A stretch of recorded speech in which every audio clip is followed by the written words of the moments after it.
O Grande Conflito, capítulo 37. Nossa única salvaguarda. A lei é o testemunho. Se eles não falarem segundo esta palavra, não haverá manhã para eles. Isaías 8:20. O povo de Deus é encaminhado às Santas Escrituras como a salvaguarda contra a influência dos falsos ensinadores e poder ilusório dos espíritos das trevas. Satanás emprega todo o artifício possível para impedir os homens de obter conhecimento da Bíblia, pois os claros ensinos desta põem a descoberto os seus enganos. Em todo o avivamento da obra de Deus, o príncipe do mal está desperto para a atividade mais intensa. Aplica atualmente todos os seus esforços em preparar-se para a luta final contra Cristo e seus seguidores. O último grande engano deve logo patentear-se diante de nós. O anticristo vai operar suas obras maravilhosas à nossa vista. Tão meticulosamente a contrafação se parecerá com o verdadeiro, que será impossível distinguir entre ambos sem o auxílio das Escrituras Sagradas. Pelo testemunho destas, toda declaração e todo prodígio deverão ser provados.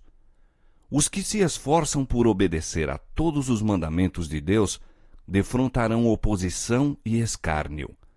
Apenas em Deus ser-lhes-á possível subsistir. A fim de suportarem a prova que diante deles está, devem compreender a vontade de Deus como se acha revelada em sua palavra.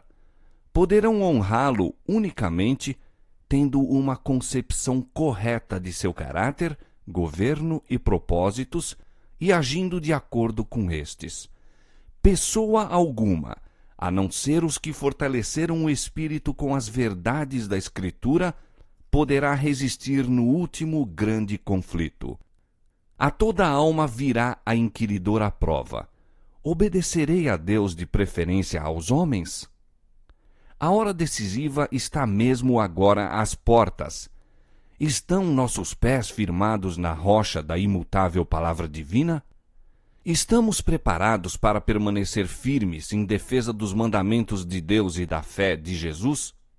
Antes de sua crucifixão, o Salvador explicou a seus discípulos que ele deveria ser morto e do túmulo ressuscitar.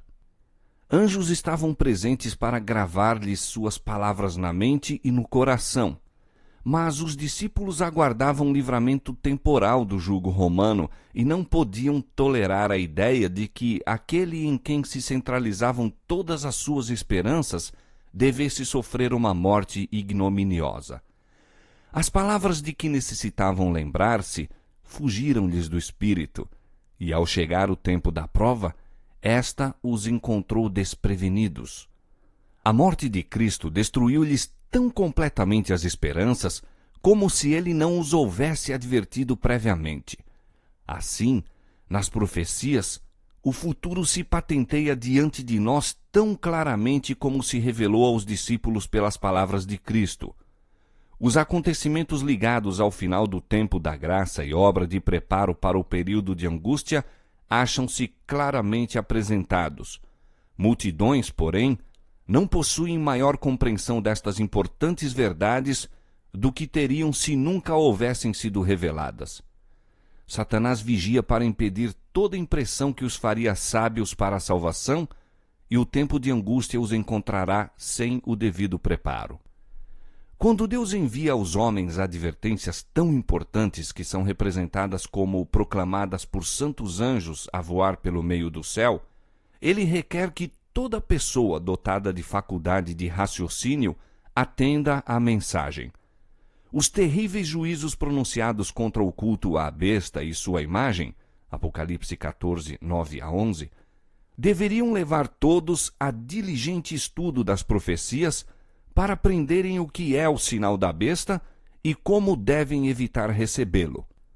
As massas populares, porém, cerram os ouvidos à verdade, volvendo às fábulas. Olhando para os últimos dias, declarou o apóstolo Paulo: virá tempo em que não sofrerão a sã doutrina. 2 Timóteo 4, 3. Chegamos já a esse tempo. As multidões rejeitam a verdade das Escrituras por ser ela contrária aos desejos do coração pecaminoso e amante do mundo. E Satanás lhes proporciona os enganos que amam. Mas Deus terá sobre a terra um povo que mantenha a Bíblia, e só a Bíblia, como norma de todas as doutrinas e base de todas as reformas. As opiniões de homens ilustrados, as deduções da ciência, os credos ou decisões dos concílios eclesiásticos, tão numerosos e discordantes como são as igrejas que representam, a voz da maioria, nenhuma destas coisas, nem todas em conjunto deveriam considerar-se como prova em favor ou contra qualquer ponto de fé religiosa. Antes de aceitar qualquer doutrina ou preceito, devemos pedir em seu apoio um claro "assim diz o Senhor". Satanás se esforça constantemente por atrair a atenção para o homem em lugar de Deus.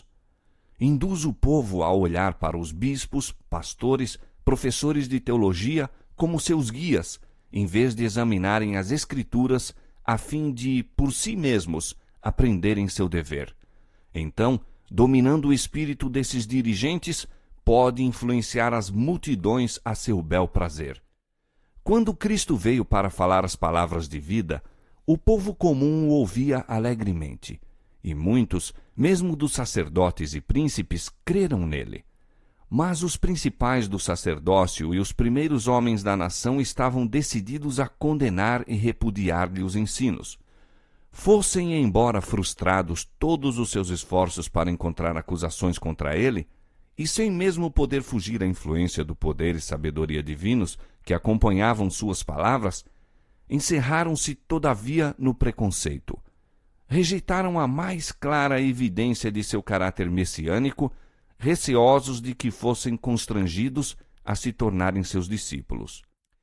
Estes oponentes de Jesus eram homens que o povo desde a infância fora ensinado a reverenciar, a cuja autoridade se havia acostumado implicitamente a curvar-se. Como é, perguntavam, que nossos príncipes e doutos escribas não creem em Jesus? Não o receberiam estes homens pios se ele fosse o Cristo? Foi a influência desses ensinadores que levou a nação judaica a rejeitar seu Redentor. O espírito que atuava naqueles sacerdotes e príncipes é ainda manifesto por muitos que fazem alta profissão de piedade. Recusam-se a examinar o testemunho das Escrituras concernente às verdades especiais para este tempo. Apontam para o seu número, riqueza e popularidade, e olham com desdém os defensores da verdade, sendo estes poucos, pobres e impopulares, tendo uma fé que os separa do mundo. Cristo previu que a indébita assunção da autoridade a que se entregavam os fariseus e escribas não cessaria com a dispersão dos judeus. Com o olhar profético, viu a obra de exaltação da autoridade humana com o fim de reger a consciência, a qual tem sido para a Igreja uma tão terrível maldição em todos os tempos. E suas tremendas acusações aos escribas e fariseus, bem como as advertências ao povo para que não seguisse aqueles guias cegos, foram registradas como aviso às gerações futuras. A Igreja Romana reserva ao clero o direito de interpretar as Escrituras. Sob o fundamento de que unicamente os eclesiásticos são competentes para explicar a palavra de Deus, é esta vedada ao povo comum. Conquanto a reforma fizesse acessível a todos a Escritura, o mesmíssimo espírito que Roma manteve impede também as multidões nas igrejas protestantes de examinarem a Bíblia por si mesmas. São instruídas a aceitar os seus ensinos conforme são interpretados pela Igreja, e há milhares que não ousam receber coisa alguma contrária ao seu credo ou ao ensino adotado por sua Igreja, por mais claro que esteja revelada nas Escrituras. Apesar de achar-se a Bíblia cheia de advertências contra os falsos ensinadores, muitos há que estão prontos a confiar ao clero a guarda de sua alma. Existem hoje milhares de pessoas que professam ser religiosas e, no entanto, não podem dar outra razão para os pontos de sua fé, a não ser o haverem sido assim instruídas por seus dirigentes espirituais. passam pelos ensinos do Salvador quase sem os notar e depositam implícita confiança nas palavras dos ministros. São, porém, infalíveis os ministros? Como poderemos confiar nossa alma à sua guia, a menos que saibamos pela palavra de Deus que são portadores de luz? A falta de coragem moral para sair da trilha batida do mundo leva muitos a seguirem as pegadas de homens ilustrados, e pela relutância em examinarem por si mesmos, estão se tornando desesperançadamente presos nas cadeias do erro. Veem que a verdade para este tempo é claramente apresentada na Bíblia e sentem o poder do Espírito Santo acompanhando sua proclamação. Permitem, todavia, que a oposição do clero os desvie da luz. Embora a razão e a consciência estejam convencidas, estas almas iludidas não ousam pensar diferentemente do ministro, e seu discernimento individual, os interesses eternos, são sacrificados à incredulidade, ao orgulho e preconceito de outrem. Muitos são os meios por que Satanás opera pela influência humana a fim de enlaçar os seus cativos. Atrai a si multidões, ligando-as pelos sedosos laços da afeição aos que são inimigos da cruz de Cristo. Seja qual for esta ligação, paternal, filial, conjugal ou social, o efeito é o mesmo. Os inimigos da verdade exercem sua força no sentido de reger a consciência, e as almas postas sob seu domínio não têm coragem ou independência suficientes para obedecer às suas próprias convicções do dever. A verdade e a glória de Deus são inseparáveis.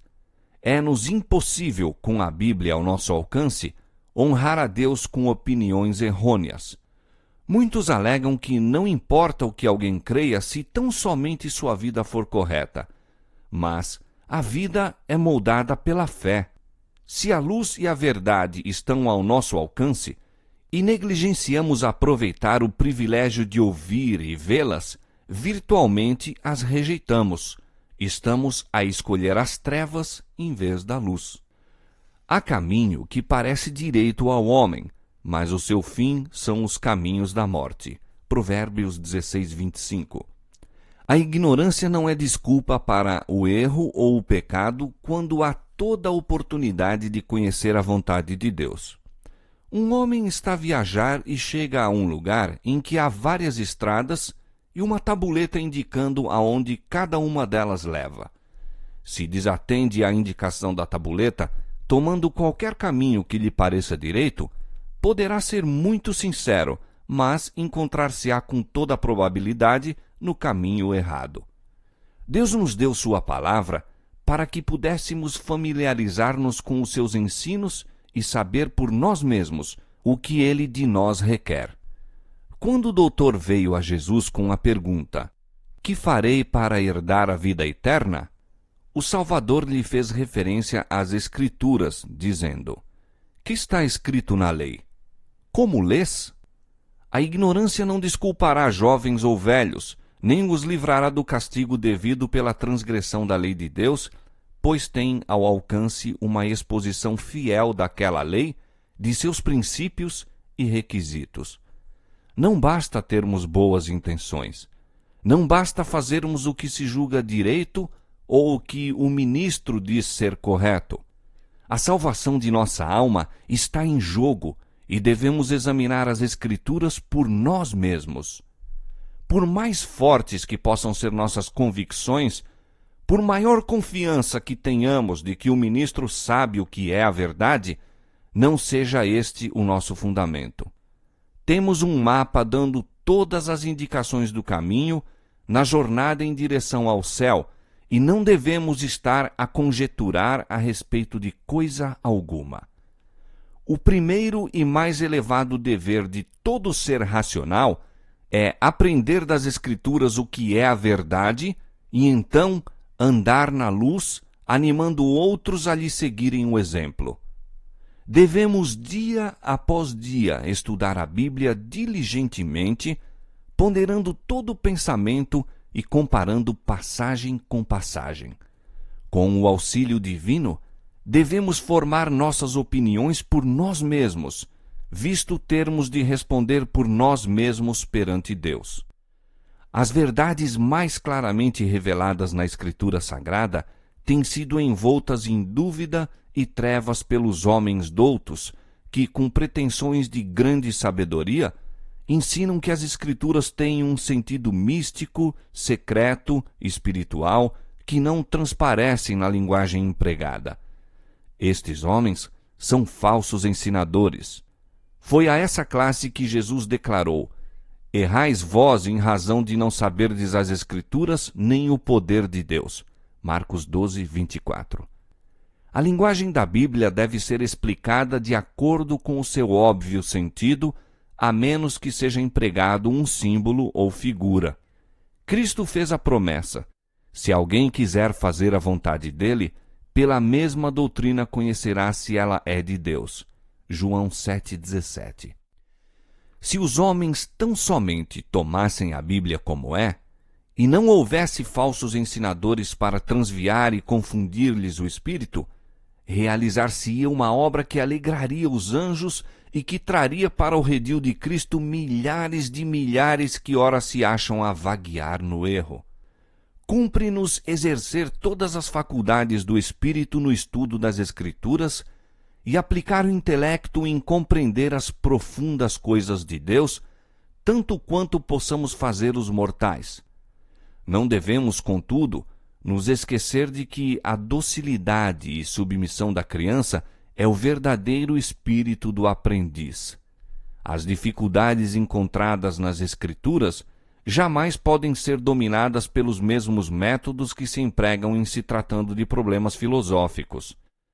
Não nos devemos empenhar no estudo da Bíblia com aquela confiança em nós mesmos com que tantos penetram nos domínios da ciência, mas sim com devota dependência de Deus e sincero desejo de saber a sua vontade.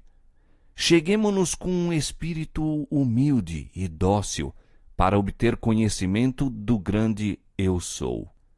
De outro modo, anjos maus cegar-nos-ão o espírito, endurecendo-nos o coração para que não sejamos impressionados pela verdade.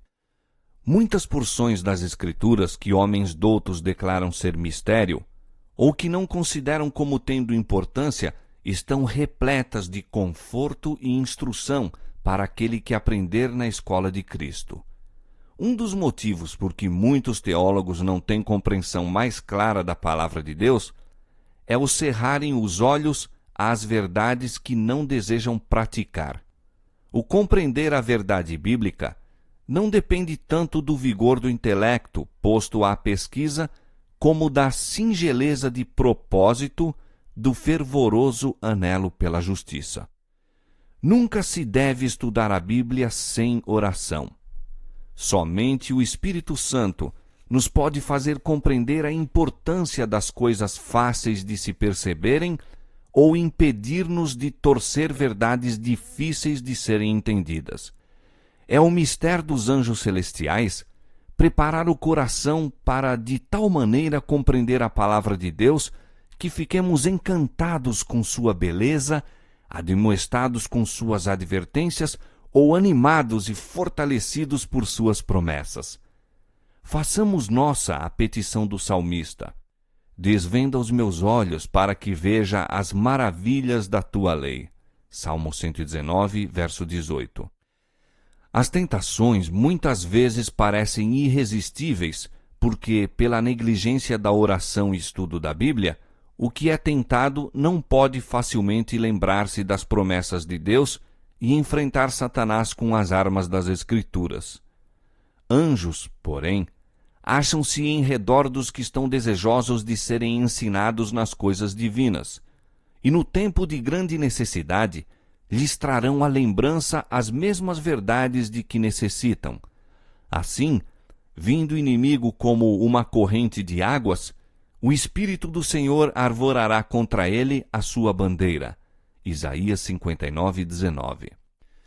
Jesus prometeu a seus discípulos: aquele Consolador, o Espírito Santo, que o Pai enviará em meu nome, esse vos ensinará todas as coisas e vos fará lembrar de tudo quanto vos tenho dito. João 14, 26. Mas os ensinos de Cristo devem previamente ser armazenados na memória, a fim de que o Espírito de Deus nos traga à lembrança no tempo de perigo. Escondi a tua palavra no meu coração, para eu não pecar contra ti, disse Davi. Salmo 119, verso 11. Todos os que dão valor a seus interesses eternos devem estar de sobreaviso contra as incursões do ceticismo. Os próprios fundamentos da verdade serão assaltados. É impossível conservarmos-nos fora do alcance dos sarcasmos e sofismas, dos ensinos insidiosos e pestíferos da incredulidade moderna. Satanás adapta suas tentações a todas as classes. Assalta o analfabeto com o motejo ou zombaria, enquanto enfrenta o que é educado com objeções científicas e raciocínio filosófico, igualmente calculados a suscitar desconfiança nas Escrituras ou desdém por elas. Mesmo jovens de pouca experiência têm a presunção de insinuar dúvidas relativas aos princípios fundamentais do cristianismo, e esta juvenil incredulidade, trivial como é, tem sua influência. Muitos são assim levados a zombar da fé de seus pais e a fazer agravo ao Espírito da graça. Hebreus 10, 29. Muita vida que prometia ser uma honra a Deus e uma bênção ao mundo foi crestada pelo detestável bafejo da incredulidade. Todos os que confiam nas jactanciosas decisões da razão humana, imaginando poder explicar os mistérios divinos e chegar à verdade desajudados pela sabedoria divina, acham-se enredados na cilada de Satanás. Estamos vivendo no período mais solene da história deste mundo.